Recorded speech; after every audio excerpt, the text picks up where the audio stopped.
Homiladorlikda ko'p suv ichsam, shishib ketaman deb xavotir olayotgan qizlarimiz diqqatiga.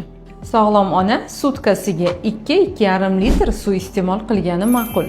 Chunki sutkalik suv miqdori qon aylanishini yaxshilaydi, organizmdan toksinlarni haydaydi, homilador ayolda tana haroratini muallaq me'yorlashtirib turadi. Bundan tashqari shishlarni oldini oladi, homila atrofidagi amnion suyuqligini me'yorida ushlab turishga yordam beradi. Homiladorlar me'yorida suv iste'mol qilishi eng qiynab keladigan ich qotish, ya'ni qabziyatni davolashga ham ko'maklashadi. Eng asosiysi, terining namligini saqlab turishda foydali bo'lib, teriga, qorin atrofiga striyalar tushishini oldini oladi. Agar sizlarda ham ko'p suyuqlik iste'mol qilsam, homilamga zarar keltiradi yoki oyoqlarimda shish paydo bo'ladi degan gumon bo'lsa, albatta yuqoridagi tavsiyalarimizga rioya qiling va kam-kamdan sutkasiga 2-2,5 litr suv iste'mol qilishni unutmang.